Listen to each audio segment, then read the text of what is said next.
Sustainable development has become the popularized expression for Agenda 21. Agenda 21 is the 1992 United Nations Rio Declaration on the Environment and Development. It is the agenda for the 21st century you're living in today. For a brave new world where everything that you cherished and held true will no longer exist.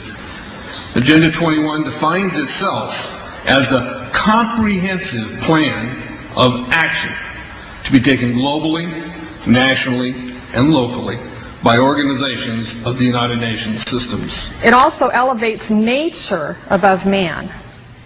And it contains something called the precautionary principle, where basically you're guilty until you're proven innocent.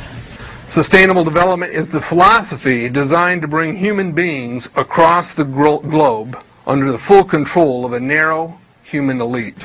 It's a 40-chapter document to basically control the world. It's based entirely on socialist control mechanisms. Sustainable developers have designed a global movement coordinated through a global to local action plan to create world government in accordance with certain objectives. These objectives include an end to national sovereignty, the abolition of private property, the restructure of the family unit, and increasing limitations and restrictions on mobility and individual opportunity. The green goal includes the listings of what's not sustainable. A couple of the examples include private property. 728 lists fossil fuels. Golf courses and ski lodges are not. Consumerism. Irrigation is not sustainable. Paved roads. Commercial agriculture. Herbicides, pesticides. Elsewhere, it lists farmlands, pastures, grazing of livestock. And the family unit. The focus of sustainable development is the abolition of private property, societal undermining of the family, and abandonment of the constitutional protection of unalienable rights as described in the Declaration of Independence. You see, I sat on the Santa Cruz Agenda 21 committees. Now, this was a lot of crazy ideas. This is back in the mid-90s. Crazy ideas I heard. Mother Earth's surface wasn't to be scratched. Human beings were to be concentrated into human settlement zones. Educational systems were to focus on the environment as the central organizing principle.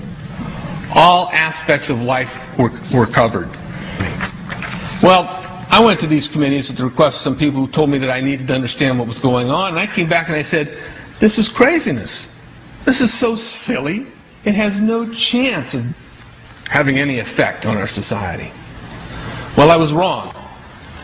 The United States government's support for sustainable development, Agenda 21, is very clear.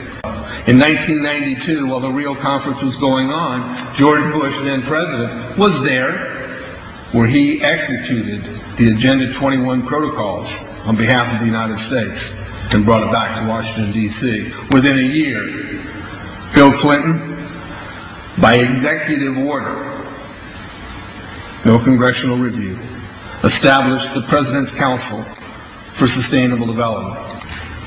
In Santa Cruz, we've got a 2-lane freeway system. We need 4.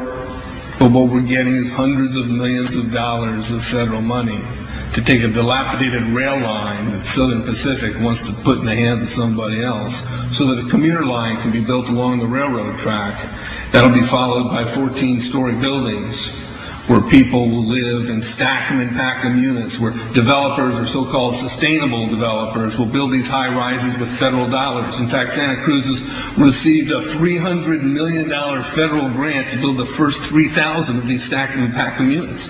The County Board of Supervisors has said, if you are a sustainable developer, you're immune from any construction defect liability. It's a partnership between selected developers building this new world order and the government using the American taxpayer dollars in order to do it. This is a map of the Wildlands Project. To explain the map, the red are areas that are to be off limits to human beings. No resource development, No human activity. If you live there, you won't. The yellow areas are the areas for major control of all human activity. If you live there, you won't.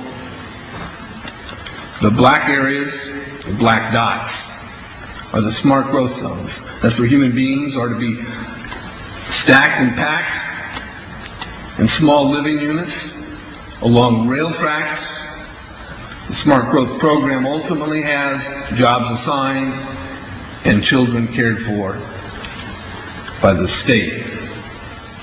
The question has been asked many times how the people who are perpetrating these things expect to do this and make it last. And the answer to that is that you steal a generation of children and you indoctrinate them so that they accept these ideas and they become global citizens in the coming global village. UNESCO came out and declared 2005 to 2015 the decade of education for sustainable development. But they go on to say that it will encompass the 40 chapters of Agenda 21. That is your federal national curriculum. The entire purpose of second grade social studies is to transfer loyalty from the family to the government and teach them about sustainable economic consumption.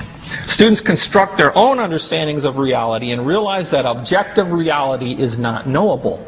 So why bother? The truth is, the truth, which keeps men free, is being suppressed in order to prop up the attitude training agenda. And it moves on.